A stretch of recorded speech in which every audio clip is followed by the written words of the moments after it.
Bismillahirrahmanirrahim. Assalamualaikum warahmatullahi wabarakatuh. Perkenalkan, nama saya Nurul Nadia NM. Kelompok kami membahas mengenai perkembangan ekonomi politik pada masa pemerintahan Orde Baru. Ada 2 poin yang saya jelaskan, yaitu pengertian Orde Baru dan juga latar belakang lahirnya pemerintahan Orde Baru ini.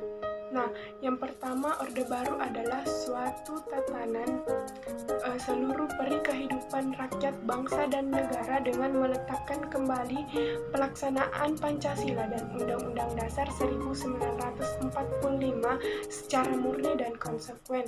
Pada hakikatnya, Orde Baru adalah suatu sikap mental yang tujuannya menciptakan keadaan sosial, ekonomi, politik, kultural dengan jiwa moral Pancasila, khususnya ketuhanan yang Maha Esa, di mana Orde Baru memiliki tata cara pikir yang realistis dan pragmatis, namun tidak mengabaikan idealisme perjuangan anti-kolonialisme dan anti-imperialisme.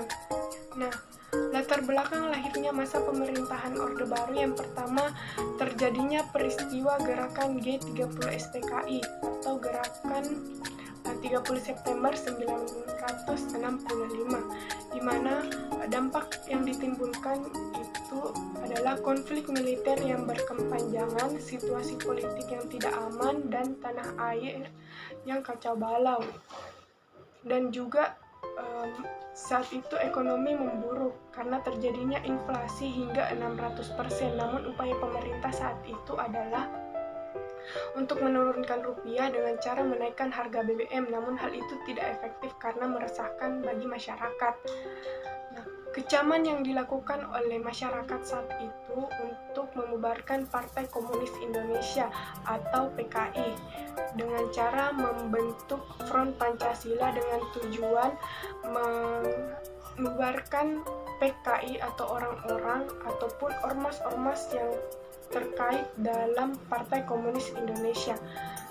Saat itu pun masyarakat mengajukan 3 tuntutan, yaitu Tritura, 3 tuntutan rakyat yang berisikan tentang pembubaran ke Partai Komunis Indonesia dan membersihkan Kabinet Dewakora dan juga menurunkan harga komoditas saat itu.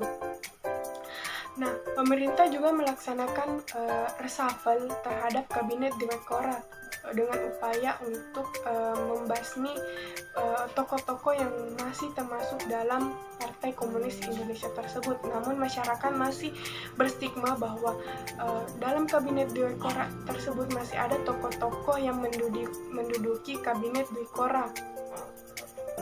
Maka dari itu, hal tersebut membawa maka hal tersebut mengakibatkan Presiden Soekarno mengalami reputasi yang buruk di mata masyarakat atau merosotnya wibawa dari Soekarno. Upaya yang dilakukan Presiden Soekarno yaitu mengeluarkan surat perintah 11 Maret 1966 atau yang biasa dikenal dengan Super Semar. Hal itu dilakukan pemerintah Soekarno untuk mengambil langkah-langkah yang efektif guna materi kedua, yaitu kehidupan politik masa Orde Baru. Upaya yang dilakukan pemerintah dalam melaksanakan kehidupan politik Orde Baru yaitu menata kehidupan politik dalam negeri dan menata kehidupan politik luar negeri. Yang pertama, politik dalam negeri masa Orde Baru. Dalam melaksanakan pemerintahan dan pembangunan, maka pemerintah Orde Baru yang dipimpin oleh Presiden Soeharto mengambil kebijakan stabilitas politik yang bertujuan agar tidak terjadi gejolak politik yang dapat mengganggu proses pembangunan. Untuk itulah, pemerintah Orde Baru mengadakan penataan dalam negeri sebagai berikut. Yang pertama, yaitu pembentukan Kabinet Pembangunan Pertama. Sebelum adanya Kabinet Pembangunan Pertama, terlebih dahulu ada Kabinet Ampera yang disempurnakan. Akan tetapi kabinet ini berakhir dengan adanya sidang MPRS pada tanggal 21-30 Maret 1968 dengan menetapkan 8 ketetapan, 2 diantaranya yaitu mengangkat Soeharto sebagai presiden dan menetapkan perlunya pembentukan kabinet baru. Sebagai perwujudan dari reshuffle pada tanggal 6 Juni 1968, maka dibentuklah kabinet baru yang diberi nama Kabinet Pembangunan I dan dilantik pada tanggal 10 Juni 1968, dan pada hari itu juga Kabinet Ampera dinyatakan demisioner. Oleh karena itu, berdasarkan ketetapan MPR, maka tugas dari Kabinet Pembangunan I terdiri dari 5. Yang pertama yaitu menciptakan stabilitas politik dan ekonomi. Yang kedua, menyusun dan implementasi rencana pembangunan 5 tahun atau replika tahap pertama. Yang ketiga, mengikis sisa-sisa gerakan 30 September Partai Komunis Indonesia. Yang keempat, menyaring aparatur negara di pusat maupun daerah yang dipengaruhi oleh Partai Komunis Indonesia. Yang kedua yaitu pembubaran PKI dan organisasi massanya. Pada tahun 1966, kekuatan Partai Komunis Indonesia hampir lumpuh. Pada tanggal 12 Juni 1966, Panglima Kostrad yang dipimpin oleh Soeharto setelah mendapatkan surat perintah pada tanggal 11 Maret 1966 langsung membubarkan PKI beserta ormas-ormasnya. Tindakan tersebut sangat didukung oleh kekuatan anti komunis baik di dalam maupun di luar parlemen. Pada tanggal 5 Juni 1966, pemimpin parlemen yang pada saat itu dipimpin oleh Abdul Haris Nasution mengeluarkan ketetapan MPRS, yaitu pembubaran PKI dan larangan penyebaran atau pengembangan ajaran komunis. Sejak saat itulah Partai Komunis Indonesia menjadi organisasi terlarang di seluruh wilayah Republik Indonesia. Kemudian yang ketiga yaitu pada tanggal 8 Maret 1966 dilakukan pengamanan 15 orang menteri yang diyakini terlibat dalam gerakan 30 September Partai Komunis Indonesia. Kemudian yang keempat yaitu penyederhanaan dan pengelompokan partai politik berdasarkan ketetapan MPR tahun 1966 tentang kepartaian, keormasan, dan kekaryaan. Dalam pasal satunya memerintahkan pemerintah bersama-sama DPR GR untuk segera membuat undang-undang tentang kepartaian, keormasan, dan kekaryaan yang akan disederhanakan. Sebelum adanya sidang umum MPRS pada tahun 1973, terlebih dahulu di Indonesia telah melakukan penyederhanaan partai, sehingga di DPR dan MPR tidak ada fraksi NU dan fraksi PNI dan sebagainya, sehingga jumlah partai yang ada di Indonesia hanya ada 3 buah. Yang pertama, partai politik golongan karya atau Golkar. Yang kedua, Partai Persatuan Pembangunan atau PPP. Yang ketiga, Partai Demokrat Indonesia atau PDI. Selanjutnya, pemilihan umum. Dalam pelaksanaan pemilihan umum pada tahun 1971 merupakan salah satu keberhasilan yang dicapai pada masa Kabinet Pembangunan I. Secara sederhana, pemilu dapat diartikan sebagai pemberian suara oleh rakyat untuk memilih wakil-wakil rakyat. Namun pada saat pemilihan umum pada tahun 1971 banyak diwarnai dengan rekayasa penguasa, dan pada saat itu Golkar memenangkan pemilu tersebut. Kemudian yang keenam yaitu dui fungsi ABRI.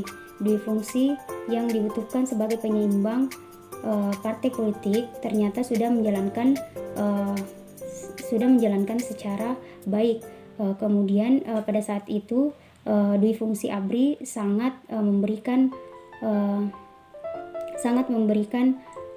pengaruh terhadap keberhasilan pemerintahan Orde Baru. Selanjutnya yaitu pemasyarakatan P4. Berdasarkan pemerintah Orde Baru, pemasyarakatan P4 di sini merupakan petunjuk operasional mengamalkan Pancasila dalam kehidupan sehari-hari dan merupakan sikap dan perilaku segenap aparatur pemerintah dan masyarakat yang sesuai dengan Pancasila dan Undang-Undang Dasar 1945. Selanjutnya yaitu penataan politik luar negeri. Ada 4. Yang pertama, Indonesia kembali menjadi anggota PBB. Setelah memutuskan untuk keluar dari keanggotaan PBB, Indonesia merasa terasingkan dari negara-negara dunia lainnya. Hal ini yang menyebabkan Indonesia tidak mampu memenuhi kebutuhan dan kepentingan nasionalnya secara sendiri, melainkan membutuhkan bantuan dari negara-negara lain. Oleh sebab itu, pada pergantian pemerintahan dari Presiden Soekarno ke Presiden Soeharto, Indonesia mulai memperbaiki sikap terhadap PBB. Indonesia di bawah pimpinan Presiden Soeharto menyampaikan keinginannya untuk ingin masuk kembali menjadi anggota PBB. Dalam sidang pada tanggal 9 Juli 1966, Indonesia diterima kembali menjadi anggota PBB. Selanjutnya yaitu pembekuan hubungan dengan Republik Rakyat Cina.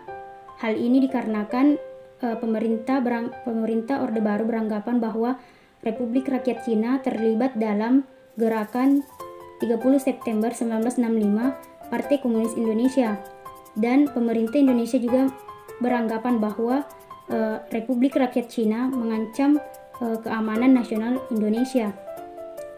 Yang ketiga yaitu normalisasi hubungan dengan beberapa negara.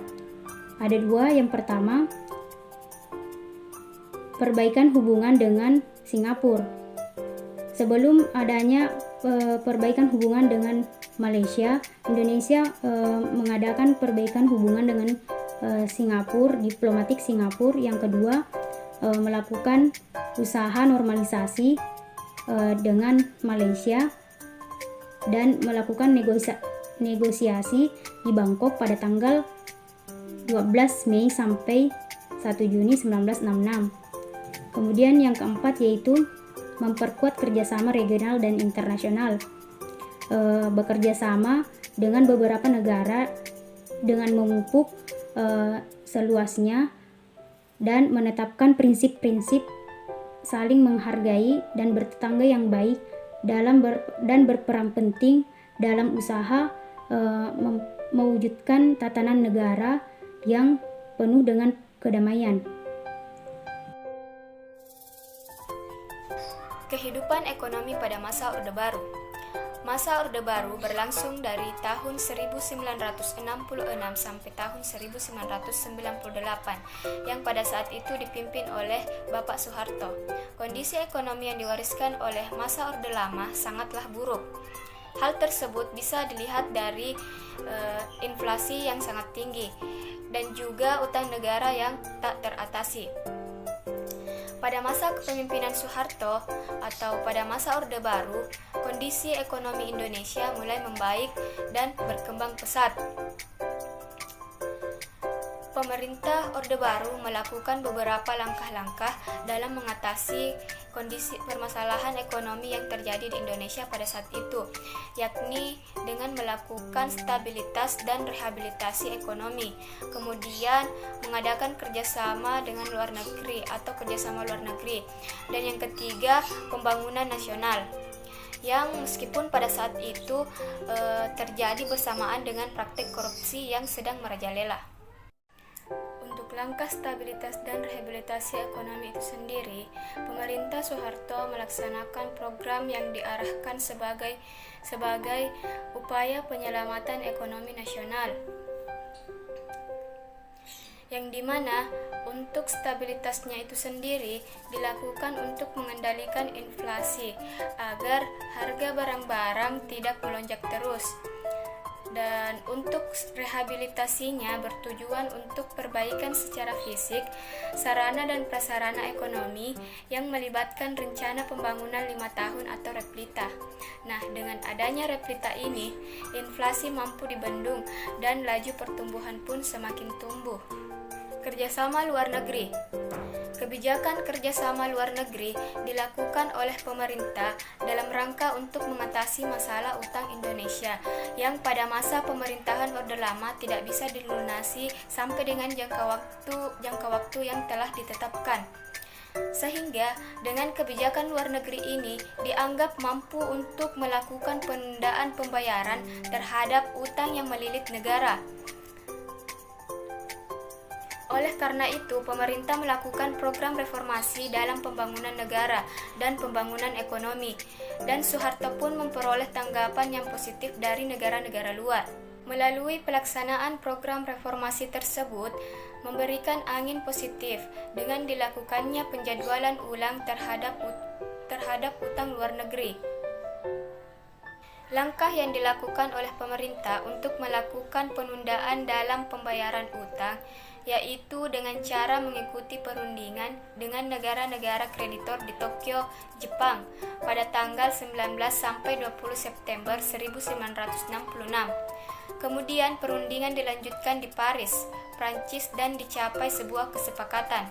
Kesepakatan tersebut sebagaimana yang telah dikatakan sebelumnya, yaitu terjadinya kesepakatan dalam hal penundaan pembayaran hutang luar negeri. Melalui perundingan yang dilakukan oleh pemerintah, akhirnya negara memperoleh bantuan luar negeri, dan sejak saat itulah pembangunan di negara mulai berkembang. Dan juga melalui kerjasama ini, pemerintah memanfaatkan untuk meminta bantuan luar negeri guna memenuhi kebutuhan di dalam negara. Pembangunan nasional pada masa Orde Baru, pembangunan mulai ditingkatkan, sehingga dengan hal tersebut Presiden Soeharto dijuluki sebagai Bapak Pembangunan Indonesia. Adapun tujuan dari program tersebut adalah demi tercapainya masyarakat yang adil dan makmur berdasarkan Pancasila dan Undang-Undang Dasar 1945. Arah dari kebijaksanaan ekonominya adalah pembangunan segala bidang. Panduan pembangunan nasionalnya adalah trilogi pembangunan dan 8 jalur pemerataan. Inti kedua pedoman tersebut adalah kesejahteraan bagi semua lapisan masyarakat dalam suasana politik dan ekonomi yang stabil. Di dalam pelaksanaannya, pembangunan nasional tersebut dilakukan melalui 2 tahap. Tahap yang pertama dilakukan dalam jangka panjang, yakni 25-30 tahun.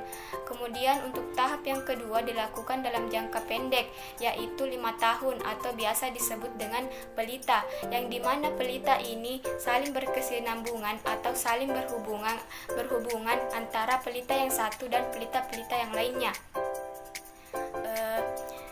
Itulah materi yang bisa saya paparkan pada kesempatan kali ini, dan mungkin hanya itu. Semoga bisa bermanfaat bagi teman-teman sekalian. Sekian dari saya. Assalamualaikum warahmatullahi wabarakatuh.